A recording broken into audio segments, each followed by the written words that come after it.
नमस्कार साथियों, 12वीं कक्षा हिंदी विषय के अंतर्गत आरोह भाग 2 काव्यखंड का चौथा पाठ कैमरे में बंद अपाहिज, जो रघुवीर सहाय जी की कविता है।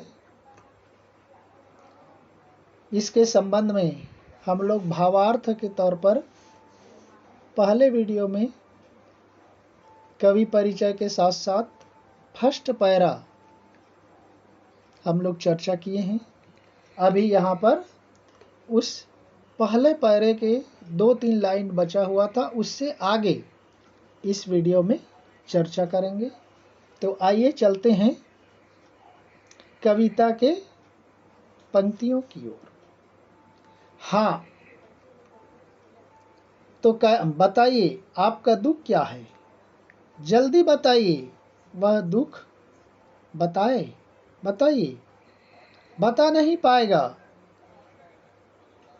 फिर उसको बोलेंगे सोचिए, बताइए आपको अपाहिज होकर कैसा लगता है। कैसा यानी कैसा लगता है। हम खुद इशारे से बताएंगे कि क्या ऐसा। सोचिए, बताइए, थोड़ी कोशिश करिए, यह अवसर खो देंगे। आप जानते हैं कि कार्यक्रम रोचक बनाने के वास्ते हम पूछ पूछ कर उसको रुला देंगे। इंतजार करते हैं, आप भी उसके रो पड़ने का करते हैं।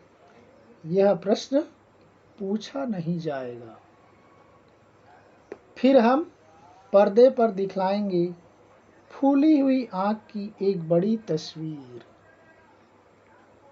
बहुत बड़ी तस्वीर, और उसके होठों पर एक कसमसाहट भी। तो यहाँ पर है साथियों, इसके आगे को हम नेक्स्ट वीडियो में देखेंगे। आइए चलते हैं भावार्थ की ओर।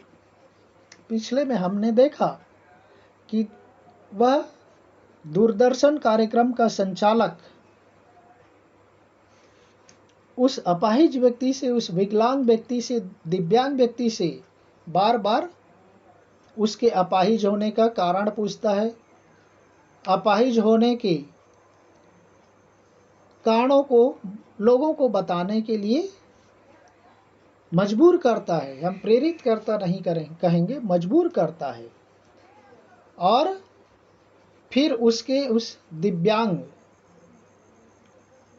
व्यक्ति के चेहरे को अपने कैमरे के माध्यम से, बड़े बड़े चित्रों के माध्यम से दर्शकों को दिखाने का प्रयास करवाता है अपने कैमरामैन के माध्यम से।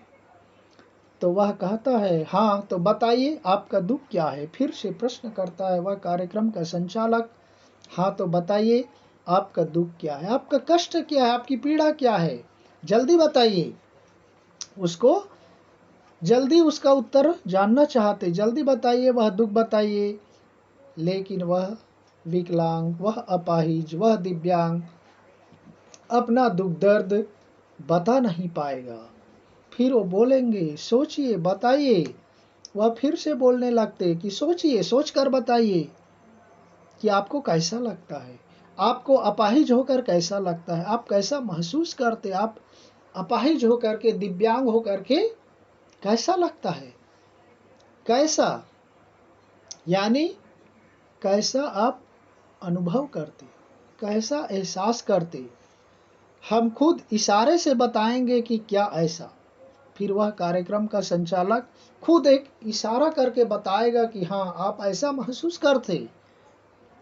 तो हाँ तो सोचिए, बताइए, थोड़ी कोशिश करिए, थोड़ा प्रयास कीजिए और प्रयास करके बताइए कि आप अपने अपाहिजपन के दुख को लोगों तक बताइए, ताकि लोग भी आपके दुख को जान सकें। ऐसा वह कार्यक्रम का संचालक कहने लगता है। कहता है यह अवसर खो देंगे। कोष्ठक में दिया है, आप नहीं बताएंगे तो आपके लिए बहुत बड़ा अवसर है, मौका है, एक चांस है इस अवसर को आप खो देंगे, नष्ट कर देंगे। आप जानते हैं कि कार्यक्रम रोचक बनाने के वास्ते वह कहने लगता है कि आप जानते हैं कि इस कार्यक्रम को रोचक बनाने के लिए, रुचिकर बनाने के लिए हम पूछ पूछ कर उसको रुला देंगे। ऐसा पूछ पूछ करके वह कार्यक्रम का संचालक उसको रुला देगा। उनके प्रश्नों को सुन करके वह अपाहिज व्यक्ति, वह दिव्यांग व्यक्ति रोने लग जाएगा। इंतजार करते हैं आप भी उसके रो पड़ने का करते हैं, और जब वह स्वयं उस दूरदर्शन के बंद कमरे में रोने लगेगा तो दर्शक उसको रोते हुए देखकर वे भी रोने लग जाएंगे। उसके रो पड़ने का करते हैं इंतजार, क्योंकि जब वह रोने लगेगा दर्शक भी देख करके रोने लग जाएंगे।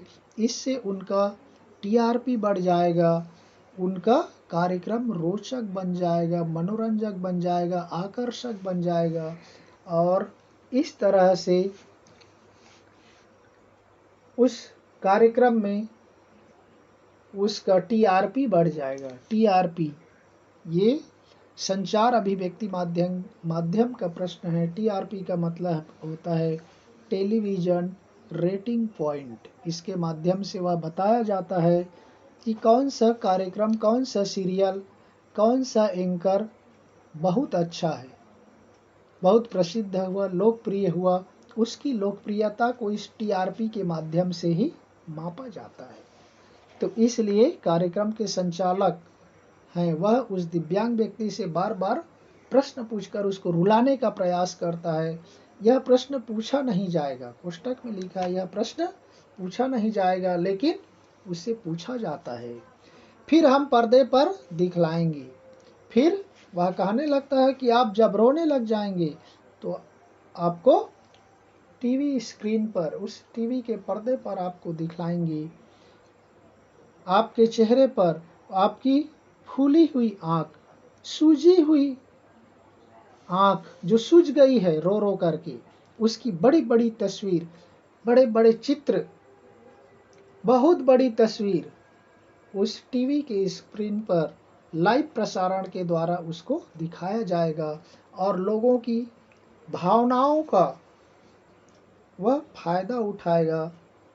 मानो उसको उसके इमोशनल का ब्लैकमेलिंग किया जाएगा, अंग्रेजी में कहा जाए तो उस आंख की बड़ी बड़ी तस्वीर, बड़े बड़े चित्र वहां पर दिखाया जाएगा।